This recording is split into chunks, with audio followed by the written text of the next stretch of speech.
Well, NEBOSH love to ask questions about the management of incidents or scene capture or gathering information during an investigation process. So if you're sitting the NEBOSH NG1 or IG1 exam, pay attention to this. Based on the scenario only, what actions should be taken next to collect evidence for the investigation? So here I've written, this is not a real NEBOSH scenario, by the way, this is my scenario, I've made this up, but it's good enough for the purposes of this exercise. We've got a bit of an incident here, and then it leads to an investigation. And the question is asking what action should be taken next to collect evidence for the investigation. Now, the place where I like to start with this is the course materials to see what actions we should take when there's an investigation. So here are our NG1 course materials, but the IG1 course materials are broadly the same on this. If I go to the table of contents, I know it's in element 4 because that's where investigation is. Investigation, steps to investigation, we'll go there. Boom, there we are. Management of incidents and scene capture. Now let's just go back to the question.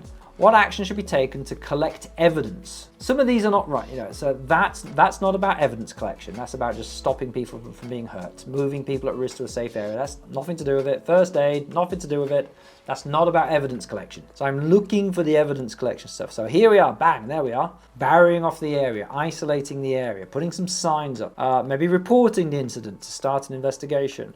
We could have gathering details from witnesses, documenting the scene through photos, notes, capturing key details such as environmental factors, lighting and conditions, and so on. And if you scroll down a little bit, you'll find a bit more. You'll get the gathering information bit. This is super relevant, but it's like photos, sketches, measurements, witness statements, get some of the paperwork, the training records, make a note of weather conditions and so on. Now, to be clear, none of that is the answer because this question says based on the scenario only. What I've shown you in the course materials is just theoretical stuff. It doesn't actually answer the question. We're going to have to look at the scenario and try to talk about these things, but in relation to the scenario. So let's take a look and hopefully you'll see what I mean. I'm just going to highlight things in yellow when I think there's something that's relevant. So at around 7:15 a.m. on a damp, there you go, damp, damp.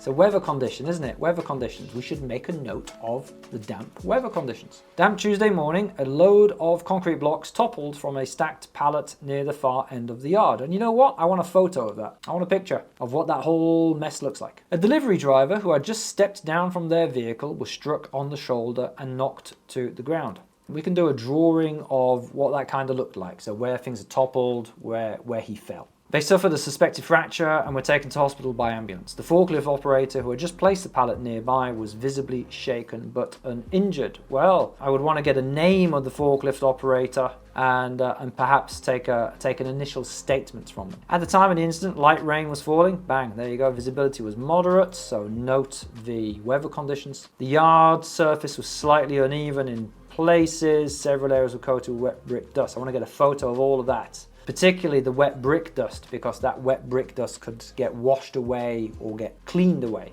The incident occurred near a curved section of fencing beside a line of stacked pallets awaiting dispatch. Beside a line of stacked pallets waiting dispatch. Again, I want that on my photos and my drawings. Because these things can move, they can get taken away. So let's capture all that very, very quickly. 2 other workers are in the vicinity and may have witnessed the event, so we want to get their names, their details, so that we can interview them later. Maybe we should warn them that we're going to want to interview them and get a statement from them. Let's just look at the question again, just make sure we're not going off track. So what action should be taken next to collect evidence for the investigation? Okay. The shift supervisor arrived at the scene shortly after the incident and checked on the injured worker. The area remained accessible to other vehicles and staff until the emergency services arrived. So really, we want to cordon off this area. We want to barrier it off to stop people from entering. 1 forklift continued operating in the same area for a short time before being relocated. Right, okay. Definitely want to barrier this area off. The forklift involved in placing the load is still parked nearby. Right, let's condemn that. Take the keys. Let's immobilize it. Let's get a photo of the controls, pictures of the tires. Let's do a pre-shift inspection on it perhaps to check it's in good condition. The pallet itself was partially broken. Pieces of it remain on the ground. Well, again, I want a photo of that as well.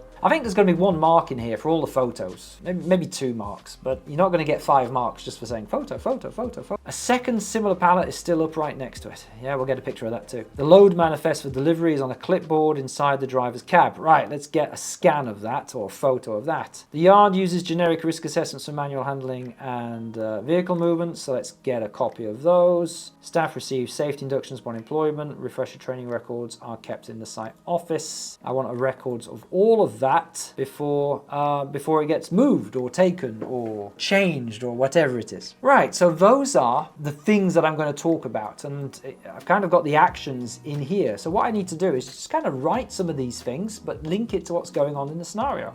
We'll start with 1. We should take a note of the weather conditions at the time, which were damp and wet, and take some photos of this. What have we got? What actions should be taken to collect the evidence? So let's just talk about all the photos. We also need to take a wide variety of photos, and that could include, I'm going to say, photos of the broken pallet and spilled goods. So we have a record of what it looked like.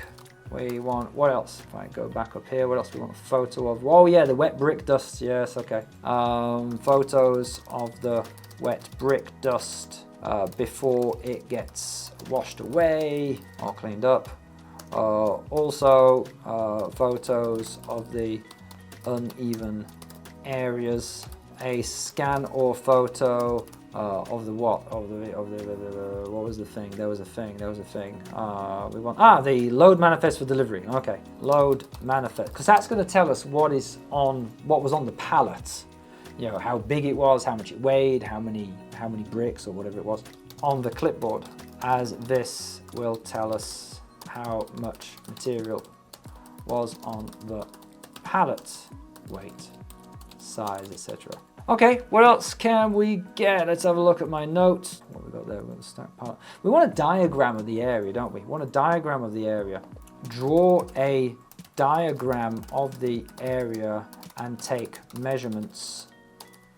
So we have a record of where things are, including where the driver fell when injured, where the pallet broke, where the stacked materials were, and where the truck was, or the trailer. Is it a truck or a trailer? I think it's a trailer. Trailer was. Well, we also want to, let's take a note of these guys here. We'll say we should make a note of the names of the 2 potential witnesses along with their contact details and inform them we will likely want to take a statement or interview them shortly. Also take the name of the IP who will also be interviewed when they are fit to do so. At the moment, I think they've got a broken shoulder or something, haven't they? Shock on the shoulder, suspected fracture. Yeah, take it to hospital. We're not going to interview them straight away. We'll interview them later, but we need to make sure. It's a delivery driver as well. My goodness, yes, a delivery driver. So yeah, we need to get their name and contact details. We need, what company is it?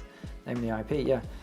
If we cannot get the name of the driver, then we need to get the name of the company and the registration number of the vehicle. Yeah, which brings to mind, we're gonna have to tell that company as well. I don't think that's relevant to the question, but we're gonna have to tell the employer, sorry, we just hurt one of your staff on our site. Take the name, right, if I lose track, what do? I just go back to the highlights I've made here. This kind of helps me catch up. So I've done that. Let's talk about this one. We need to barrier off this area because we're still using the area. So let's go down. Notice that as well, it's a 5-mark question. So I'm trying to give at least 5 answers. And I'm going further now, which is good. I need to give more answers than there are marks available. We should barrier off the area and prevent it from being disturbed by either vehicles or pedestrians.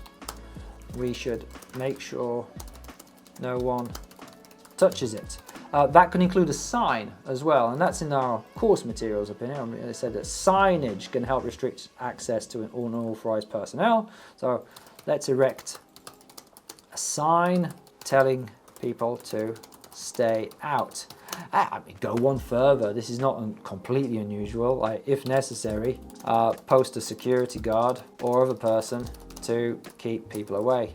I mean, they do that at crime scenes with the police, don't they? They put a police officer next to the crime scene so no one goes in there. You can do that for this as well. We've got the forklift involved in placing loaded steel parts nearby, so let's immobilize that. Let's immobilize the forklift involved, remove the keys, and get it examined by a competent person. What did the forklift do? I've forgotten. What did the forklift do? A load of concrete box, top of a stacked pallet near the fire near delivery driver, struck on the shoulder. Just place a pallet nearby. Right, okay, so this forklift operator put the pallet down and then the whole stack just collapsed. Okay, so it might be a fault with the forklift perhaps in some way by a competent person to ensure there is no fault with it, which could have caused the stack to topple. Let's go back to this. We've got the clipboard already. Generic risk assessments and the safety records. Okay, let's get some scans of the documentation that is relevant, such as the risk assessments and the training records for the forklift driver. Okay, there we are. I've done that one. Those are the actions that I would take in this particular scenario to collect evidence for the investigation. That's how you answer an NEBOSH question. I hope you found that super useful. And if you're doing your NG1 or your IG1 open book exam, then best of luck to you. And if you have any questions, any comments, anything you're struggling with, please drop me a comment in the comments box below. Hey, sorry to interrupt. If you're regretting your choice of course provider and you'd wish you studied with me instead, there's no problem. You can. Why don't you head over to Google right now and Google Compassa Rescue. Search for that and go to our Rescue package. This is available for both international and national General Certificate students. Perhaps your course is expired. Perhaps you've failed one of the assessments and you don't know what to do next.